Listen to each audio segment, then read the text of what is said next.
Hey guys, today's Thursday, August 16th, and I wanted to talk to you about a book I've been reading and listening to on Audible called The Daily Stoic by Ryan Holiday and Stephen Hanselman. It touches upon the art of living and daily wisdom, and I wanted to share with you a bunch of the chapters that I've recently resonated with and how I apply them to my life and things that really get my mind working and to think about different situations in life, and that you can apply these type of topics anywhere. Let's start off with the topic of the people you choose to be around. The people that you surround yourself with have a deeply defining impact on your daily life. And for instance, if I want to be a YouTube creator and I want to create content like I'm doing now, I would go look after someone that does this for a living, someone that shoots video, someone that speaks well, has information on marketing, vlogging in general. I wouldn't go ask a ping pong expert how my YouTube videos should be and how I can actively get involved in making videos. That would just be, common sense.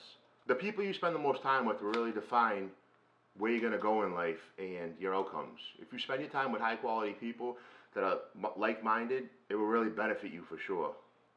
You want to look for the highest quality people that you could find around you. And if you don't have them directly around you, that's okay. Seek them out. They're out there, and there's millions of people that are willing to help you. And a lot of people have been exactly where you are, no matter how up you are in life or how low you're in life.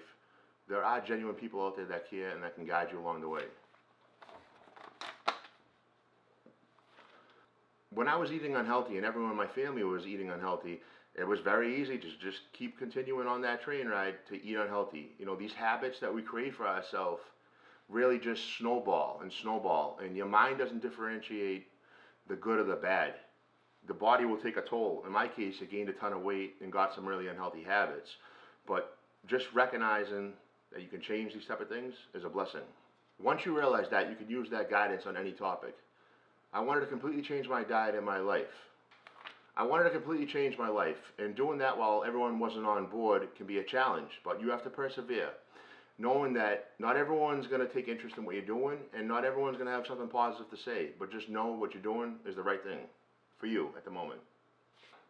You cannot get upset with people when they don't take an interest into what you're doing or what's in your journey at the moment.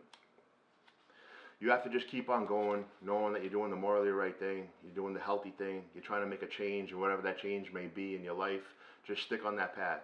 You're not going to be the main character in everyone's life, and that's okay. If you're not hurting anyone or affecting anyone negatively, then you're moving in the right direction, and just keep on that path, my friends. I really want to stress that more, because what you're doing cannot have a negative impact on anyone's life. It has to remain neutral in the people that come in contact with you, and at best be positive towards them. What you're doing on your path and on your way to your journey has to be neutral to others, and at best positive in their lives. I want to stress this because you can't succeed at the cost of others. Having the ability to recognize different traits in the different people around you gives you strength in defining your people, your closest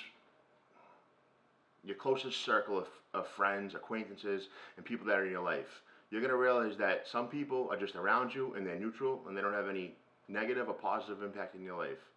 Those people are fine. They're not going to bother you. Other people are going to be in your way. You need to get away from those people as fast as possible, but politely.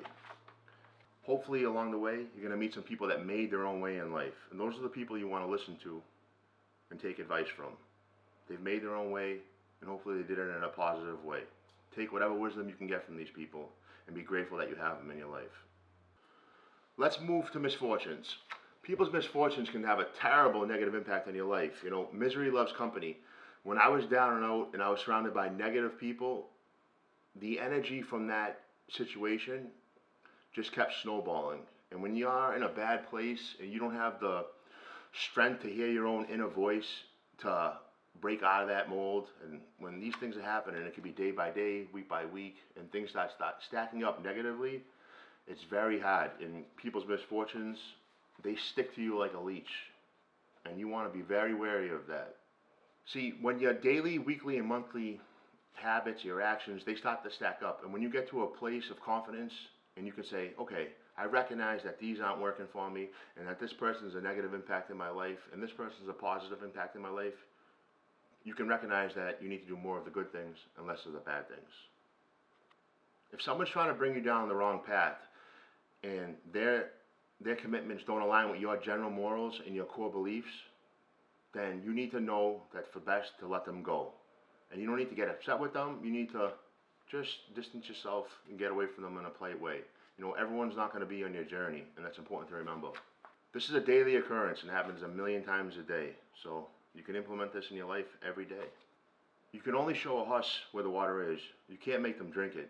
I mean, this has been said a million times. I really love that quote. I wish I knew who it was by, but I don't. So you can only help people that want to help themselves or in the process of helping themselves. And you can't beat a dead horse, you know. This goes especially for myself. I've been thick-headed my whole entire life, except for the last couple of years where I've really been putting effort into my personal growth. You know, when people used to talk, I would hear them, but I wasn't listening to them. I was just waiting for a time to respond so I could hear what I had to say.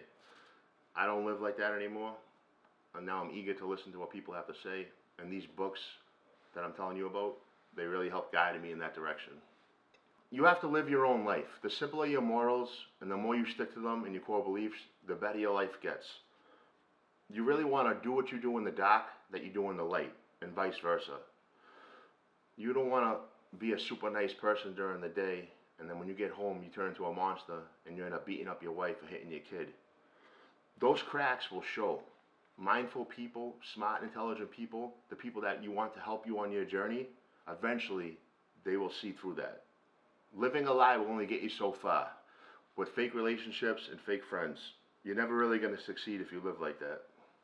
When we're left to our own demise and we're having a bad day or a bad week, we usually pick the lowest bearing fruit that's around to judge it or to bully it because it's so easy to do. It's hard to do the right thing. You need to try to remember that people are depending on you, and no matter if it's a pet, you know, it could be a dog, it could be a cat, that when you're having a bad day or a bad month, there's people out there that love you and they care about you, and they probably just want to make sure you're all right, and they just want to talk to you. Just know that a single word can brighten up someone's day, and when you do that, it fills you with joy and it can change your whole perspective. I know that when I'm feeling down or depressed, I've realized that I don't like to answer phone calls. I avoid people, I avoid texts, and knowing that it affects me in a negative way and it just makes things worse.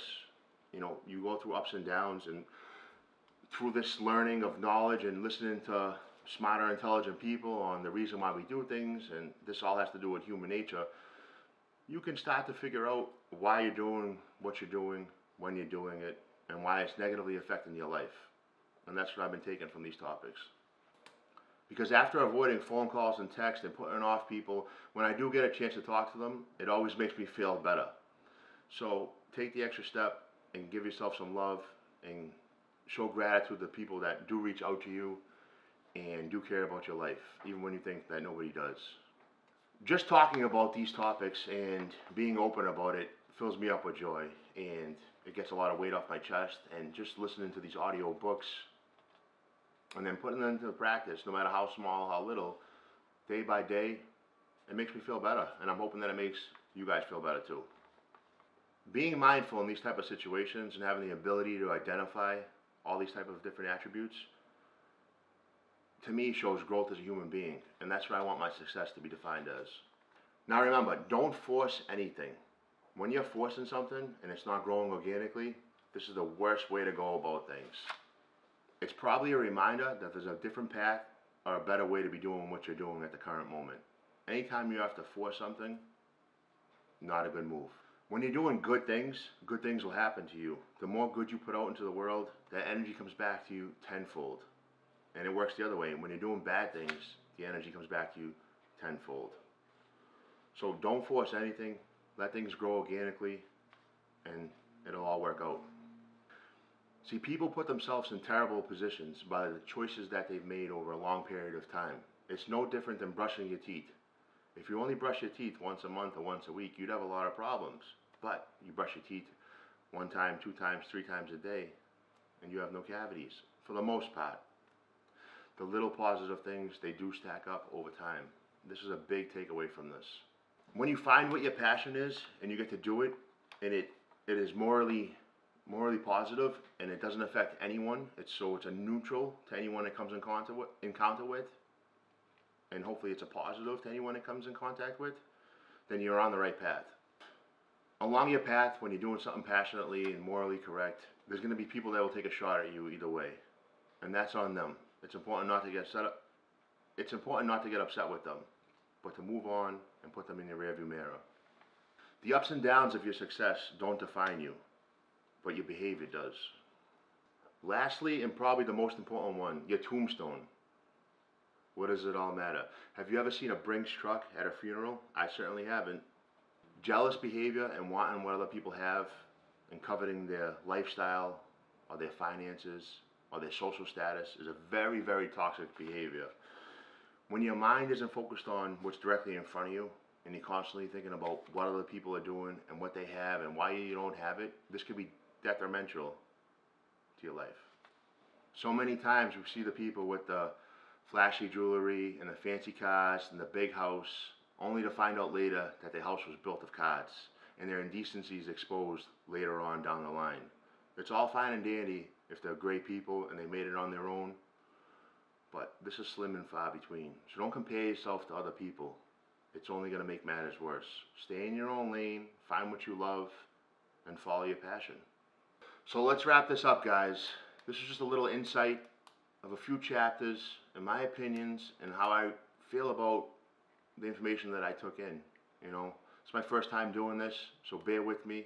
This is really a rough draft of what's to come in the future. I really enjoy listening to these audiobooks and talking about them. They've completely changed my life. I spend an hour to 2 hours a day for the past 3 years with them. These are philosophers, ancient Greeks, ancient Romans, just important people that defined our world and society that we live in today. And that's it, guys. Let's get packed and ready to go.